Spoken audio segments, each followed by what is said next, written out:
পেয়ে লোডার দিয়ে ওপারে ফেলে দিয়েছিল। শাসক শাসক অনেক গল্প শোনায়, কোনো ব্যবস্থা গ্রহণ করেনি।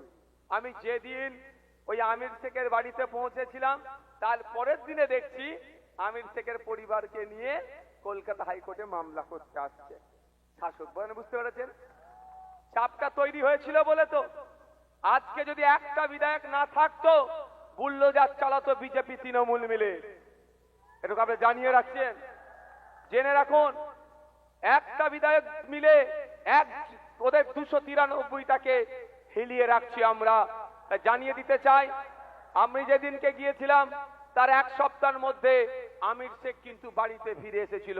এটা ভাঙড়ের বিধায়কের ক্রেডিট, ভাঙড়ের মানুষের ক্রেডিট।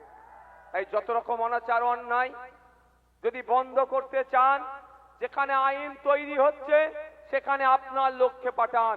আপনি চাইছেন আম খাবো, জাম গাছ লাগালে কোনদিন আপনার আমের আশা করাটা ভুল হবে।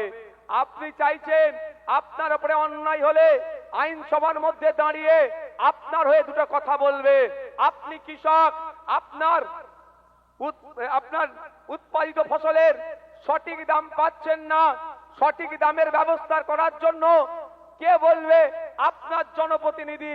যেখানে আইন তৈরি হচ্ছে, কিন্তু দুর্ভাগ্য আমাদের যাকে তৈরি করে ওখানে পাঠাচ্ছি সেই শাসকের বিরুদ্ধে কথা বলার সাহস দেখাতে পারছে না, কারণ তার পেছনে টিউনিং করার জায়গা আছে। আর বসিরহাট থেকে যদি আমাদের মুসাকে আপনারা জিতিয়ে বিধানসভার মধ্যে পাঠান, বিধানসভার মধ্যে গিয়ে মুসা এই বসিরহাট উত্তর বিধানসভার মানুষের চাওয়া পাওয়া অভাব অভিযোগগুলো যেগুলো যেগুলো প্রয়োজন আছে সেইগুলো নিয়ে সোচ্চার হবে। মুসাকে কেউ পেছন দিক থেকে টিউনিং করবে না, মানুষের কথা বলবে, বসিরহাটের মানুষের কথা বলবে। আপনারা ডিসাইড করুন কি করবেন, আপনাদের উপর নির্ভর করছে। 500 টাকার বিরিয়ানির প্যাকেটে ভুলে গেলে হবে না, কিন্তু বলে দিলাম। তবে ছাড়বেন না। কি বললাম? ছাড়বেন না, যা দেবে নিয়ে নেবেন। এই সময় আপনারা রাজা আর প্রার্থীরা প্রজা, বুঝতে পারছেন? যা দেবে ছাড়বেন না। তবে যদি মনে করেন আপনারা 5 বছর রাজা থাকতে চান, তাহলে ভাঙড়কে দেখে ফলো করুন। 2011 থেকে 2021 ভাঙড়ে জানা উন্নয়ন হয়েছে। 21 থেকে 26 এই 5 বছরে প্রচুর গুণ বেশি উন্নয়ন হয়েছে। ব্যাপারটা হচ্ছে কেমন হয়েছে দেখুন। ফিতেটা কাটার দরকার ছিল আমার, তার পরিবর্তে শুধু অন্যজন ফিতে কাটছে, এতটুকু। এটা আমার একটু রাগ নয়। আমি ভাঙড়ের বিধায়ক, আমার প্রথম কাজ কি হবে? ভাঙড়ের উন্নয়ন, তাই না? যেমন হোক করেও ভাঙড়ের উন্নয়ন হোক। হ্যাঁ, ফিতেটা সিস্টেমে ফিতেটা কাটার দরকার ছিল ভাঙড়ের বিধায়কের, তার পরিবর্তে ক্যানিং পূর্বের বিধায়ক কাটছে। কিন্তু ভাঙড়ের মানুষ তো উপকৃত হচ্ছে। তাই আপনাদের বলবো, যদি আপনারা চান আপনার এখানে উন্নতি হোক, রাস্তাঘাট, পানীয় জলের সমস্যা থেকে শুরু করে মহিলা নিরাপত্তা থেকে শুরু করে সার্বিক উন্নয়ন হোক, তাহলে আপনার কাজ হবে। অন্য কোনো সিম্বলে হাত দেওয়ার দরকার নাই। সুরতের বিপক্ষে একবার হাঁটুন, হয়তো 2-4 দিন কষ্ট লাগবে, কিন্তু আগামী দিন আপনারা মাথা তুলে বাঁচতে পারবেন। এবং আপনার কণ্ঠ বিধানসভার মধ্যে আছে, আপনার হয়ে লড়াই করছে, আপনার হয়ে বলছে সে ওয়াকাফ হোক আর দেবত্ব সম্পত্তি ফিরিয়ে নিয়ে আসা হোক, বা ওবিসি হোক, বা ফেক এসসি সার্টিফিকেট হোক, আপনার কণ্ঠ বিধানসভায় যাবে। আমি আশা করতে পারি তো নাকি আপনাদের কাছে? আশা করতে পারি তো নাকি? যারা দূরে আছেন বাপেরা, আশা করতে পারি তো নাকি? আপনারা যেখানে যে হাজার হাজার মানুষ আজকে উপস্থিত হয়েছেন, আপনাদের বলবো এখান থেকে একটু বার্তা আপনাদের নিয়ে যেতে হবে। আমরা যদি আমাদের পরিবারের এখানে 1000-4 তো লোক হবে, আমার আইডিয়া নেই, কিন্তু 4-5 হাজার লোক হবে। আপনারা যদি নিজের পরিবারের 4 জন করে দায়িত্ব নেন, যে আমার পরিবারের হয় স্ত্রী আছে, স্বামী আছে, ছেলে আছে, মেয়ে আছে, ভাইপো আছে, ভাইজি আছে, আমরা আমাদের 5000 করে 5000 মানুষ আজকে এসেছি, আমরা দায়িত্ব নিয়ে 4 জন করে বুঝিয়ে আইএসএফ এর খামচিনে নিয়ে আসবো। তাহলে বলুন, আজকে এই জনসভা থেকেই আমরা 25,000 ভোট কিন্তু এগিয়ে যাচ্ছি অন্যদের তুলনায়। হয়তো দায়িত্ব নিতে হবে তো নাকি? শুধু আপনি ভোট দিলে তো হবে না, আপনার পরিবারকেও ভোটটা দিয়াতে হবে। তাই বন্ধুগণ, আমি আপনাদের একটা কথা শুধু বলবো, এতটুকু বুঝার চেষ্টা করবেন। কালকে কে সরকার গঠন করবে কোনো বলতে পারবেন আপনি? বলুন, কেউ বলতে পারবেন? কিন্তু ধরুন তৃণমূলের বাইরে কেউ সরকার গঠন করেছে, যা পরিস্থিতি তৃণমূল উল্টাচ্ছে। আমরা ওই জন্য সর্বোচ্চ লড়াই দিচ্ছি বামেদের যে জোট সঙ্গী আছে তাদের সাথে আমরা। নাহলে 2021 সালে আমরা 32টা সিটে লড়াই করেছিলাম সব মিলিয়ে, আর 2021 এখন পর্যন্ত মনে স্থির করেছি কটা জানেন? 30টা। কিন্তু 5 বছর আমাদের দল এগিয়েছে না পিছিয়েছে? সারা রাজ্যে ব্যাপ্তি ঘটেছে। তারপরে কেন আমরা 30টা দিলাম? বৃহত্তর স্বার্থের জন্য, বাংলাকে বাঁচানোর জন্য। কোনো মতেই না বিজেপি বাংলায় আসে, কোনো মতেই না চতুর্থবারের জন্য তৃণমূল শাসন কার্যের দায়িত্ব পায়। এই দুই শক্তি বিজেপি এবং তৃণমূলকে বাংলা থেকে পরাস্ত করতে হবে, বিজেপিকে আটকাতে হবে, তৃণমূলকে হারাতে হবে। এই লক্ষ্যে এবং ধর্মনিরপেক্ষ শক্তিগুলো বিজেপির বিরুদ্ধে, তৃণমূলের বিরুদ্ধে যাতে ঐক্যবদ্ধ লড়াই করতে হয়, সেই জন্য আমরা বাংলার মানুষের স্বার্থে, বসিরহাটের মানুষের স্বার্থে, নদিয়ার মানুষের স্বার্থে, ভাঙড়ের মানুষের স্বার্থে, টোটাল পশ্চিম বাংলার মানুষের স্বার্থে আমরা স্যাক্রিফাইস করেছি। সিটের সংখ্যা কমিয়ে দিয়ে ঐক্যবদ্ধ হয়ে লড়াই করতে চাইছি, যাতে করে মানুষের কনফিডেন্স বিল্ড আপ হয়, মানুষ বুঝতে পারে আইএসএফ এর লক্ষ্য উদ্দেশ্য কি। অনেকে অনেক কথা বলে আইএসএফ নাকি অমুক দলের বি টিম। যদি অমুক দলের বি টিমই হতাম তাহলে 100-150 জায়গায় প্রার্থী দিয়ে অমুক দলকে সহযোগিতা করতাম। কিন্তু আমরা সেই দলকে সহযোগিতা করছি না, বরঞ্চ ওই দলকে হারানোর জন্য যদি জীবন লাগে, বিজেপিকে হারাতে গেলে আমরা জীবন দেওয়ার জন্য প্রস্তুত আছি। কিন্তু আমি একটা কথা আপনাদেরকে জানতে চাই, আপনারা এখানে যারা আছেন একটু হাত তুলে বলবেন বিজেপিকে হারানোর জন্য কারা কারা প্রস্তুত? এবার দেখবো কে বিজেপির দালাল আছে এখানে। এই দূরে যারা আছেন, বিজেপিকে হারাতে গেলে যদি জীবন লাগে, জোরে বলেন, যদি জীবন লাগে, যদি জীবন লাগে বিজেপিকে হারাতে গেলে, দেবো তো নাকি? এবার আপনার হাত নামান। আমার একটা ছোট্ট প্রশ্ন, বিজেপিকে এই বাংলায় যে জায়গা দিল তাকে যদি আপনি জিতিয়ে রাখেন, বিজেপিকে কি হারানো হবে? হবে হারানো? একটু ঠান্ডা মাথায় বুঝবেন। যারা একটু বাপের বয়সী, 2011 সালের পরিবর্তনের বিষয়টা যারা ভালো করে দেখেছে, তখন তো আমরা সব ছোট ছিলাম, এখনো খুব বড় হয়ে গেছে এরকম ব্যাপার নয়। কিন্তু বাপের বয়সী যারা একটু ভালো করে দেখেছেন, যারা বাপের বয়সী ভালো করে দেখেছেন, 2011 সালের আগে এই বসিরহাটে বিজেপি বলে কিছু ছিল? এই এক কথায় উত্তর দেন।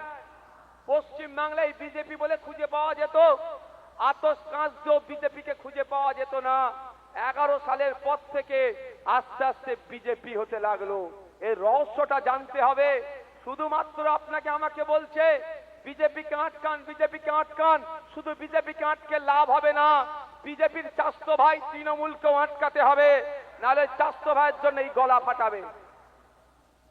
কি বলছি বুঝতে পেরেছেন? আমি উদাহরণ দেবো, প্রমাণ দিয়ে কথা বলি। আপনারা বলুন 2011 সালের আগে খুঁজে পাওয়া যেত না বিজেপি, 2011-র পরে হলো।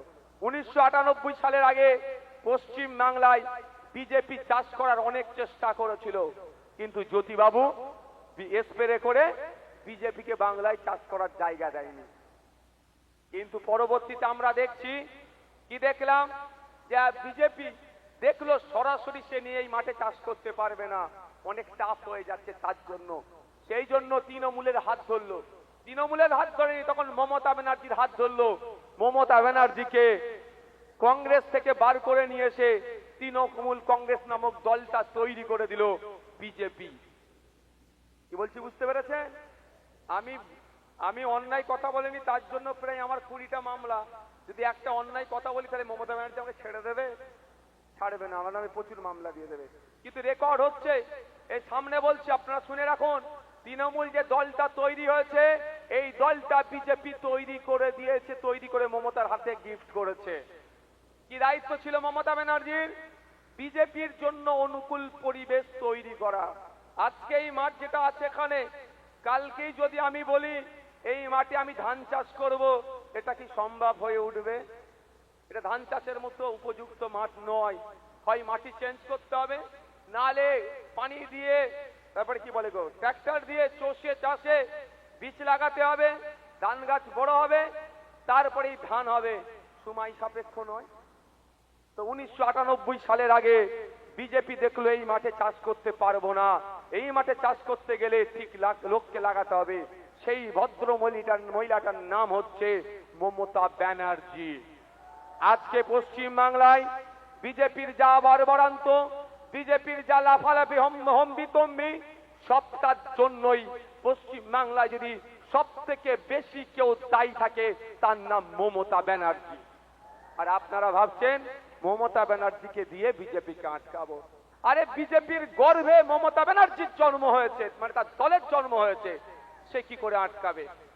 তাই আপনাদের বলবো, যদি চান বিজেপির এই লম্ফঝম্প বন্ধ করতে হবে, যদি চান বিজেপির এই হই হই বন্ধ করতে হবে, যদি চান শুভেন্দু অধিকারীর মুখে লিকোপ্লাস লাগাতে হবে, তথার মুখকে বন্ধ করতে হবে, যদি চান আপনারা বিজেপির এই অন্যায় সাম্প্রদায়িক শক্তিকে বাংলা থেকে বিতাড়িত করতে হবে, তাহলে আপনাদের বলবো চলুন ফিরে যাই 2011 সালের আগের ইতিহাসে।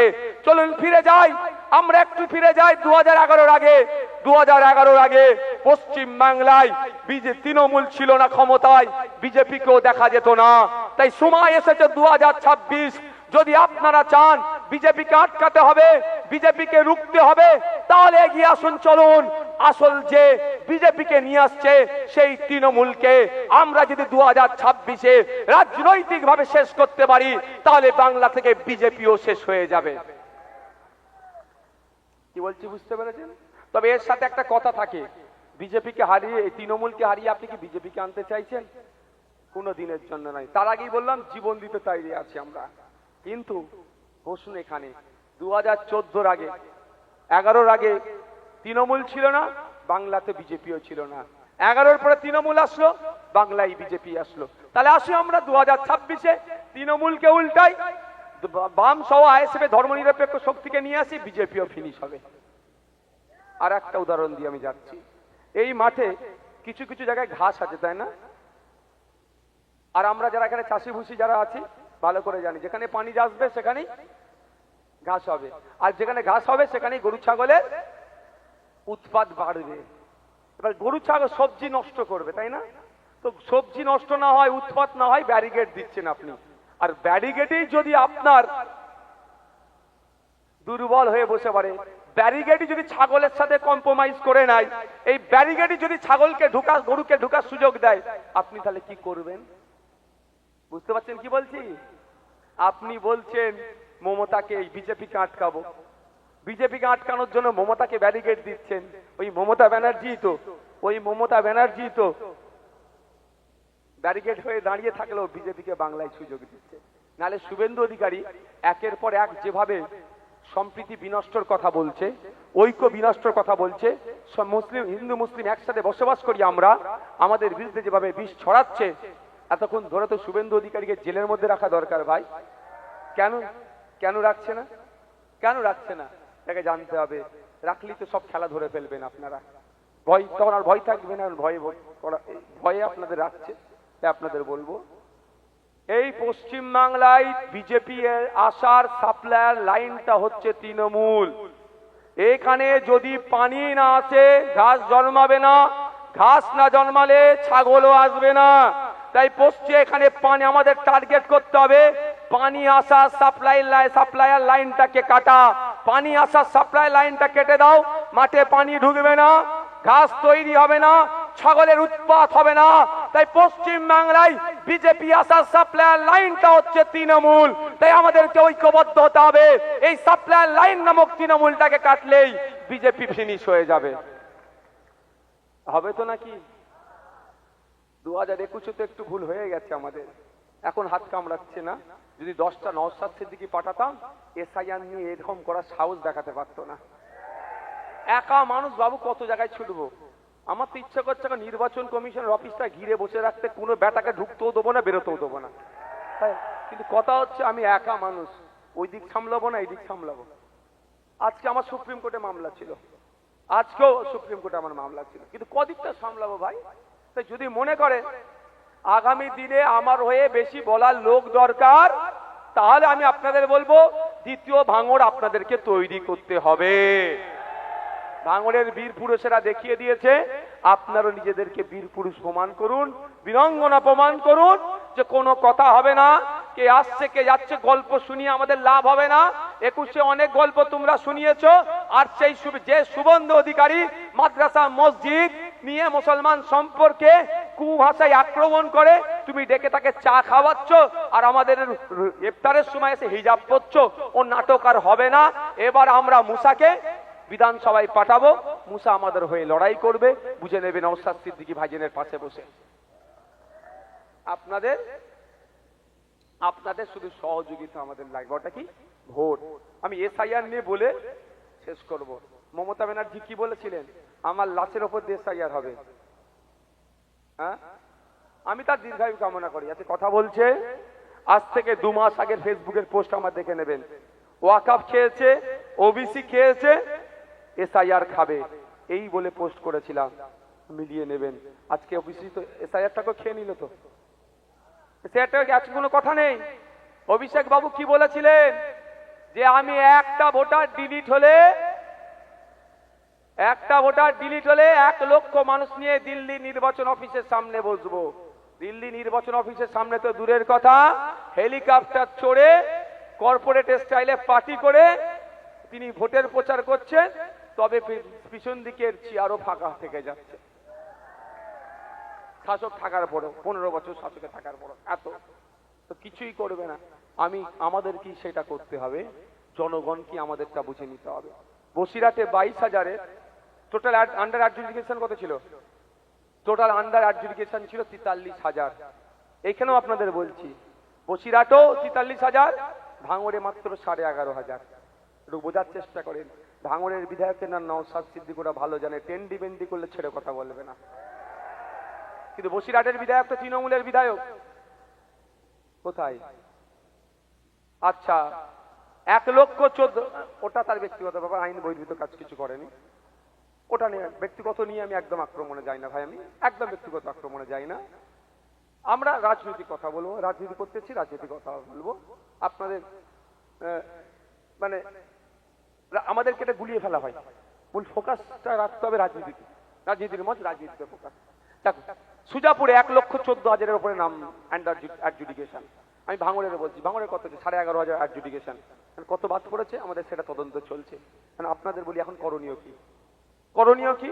সর্বপ্রথমে আমি আপনাদের বলবো, এটা শুধু আপনাকে হয়রানি করা হচ্ছে, হয়রানি করা হচ্ছে, আপনাকে পাজেল করা হচ্ছে। এই হয়রানি পাজেলটা কারা করছে? তৃণমূল বিজেপি মিলে।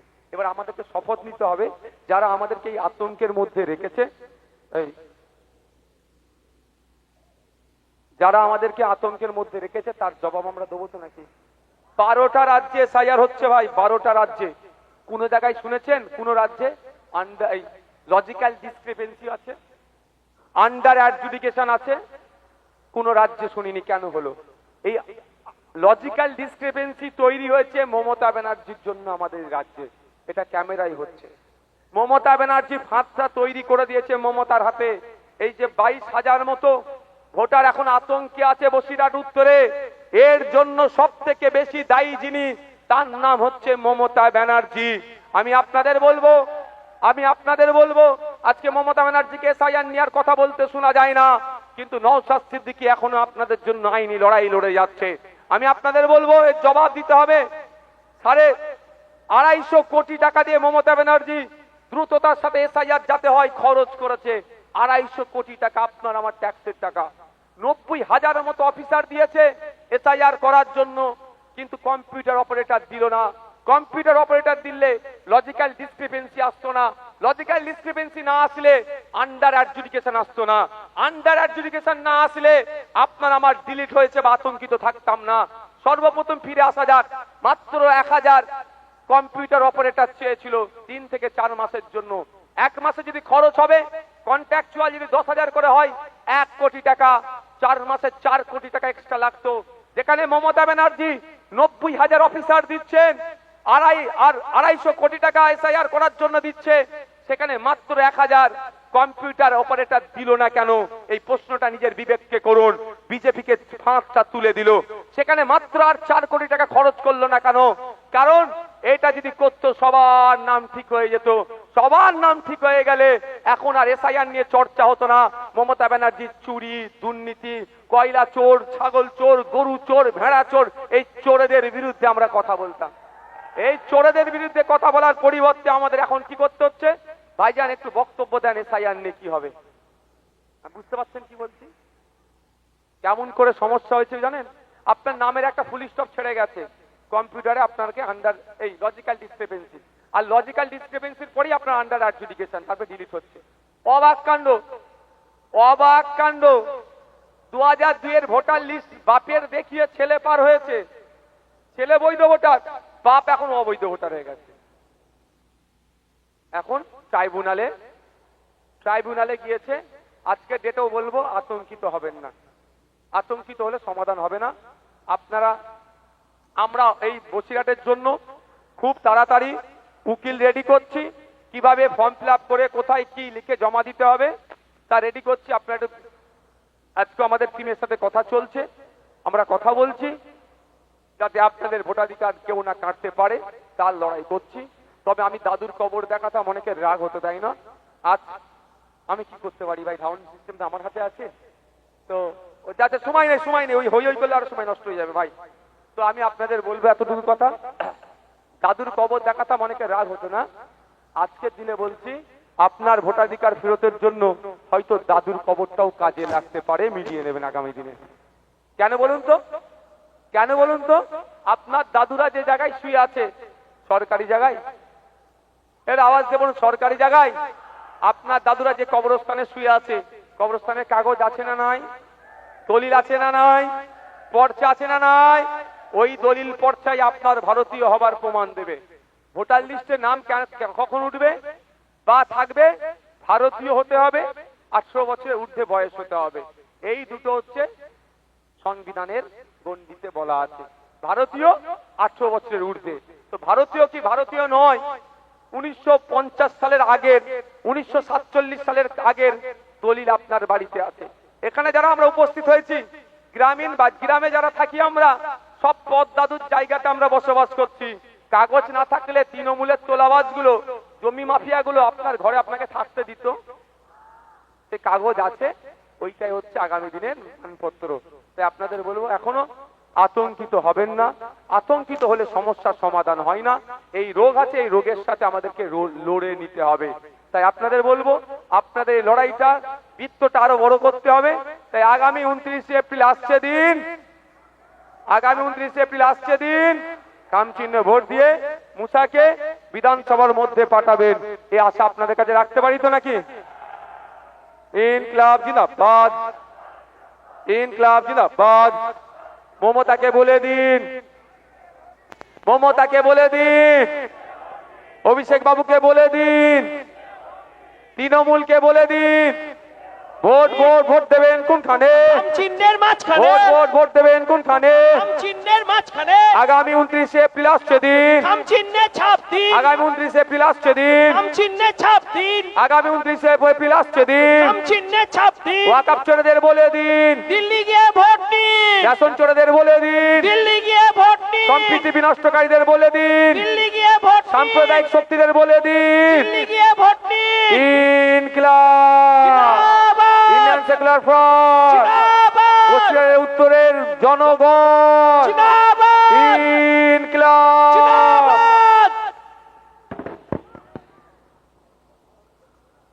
এই শিরায় শিরায় রক্ত, এই শিরায় শিরায় রক্ত।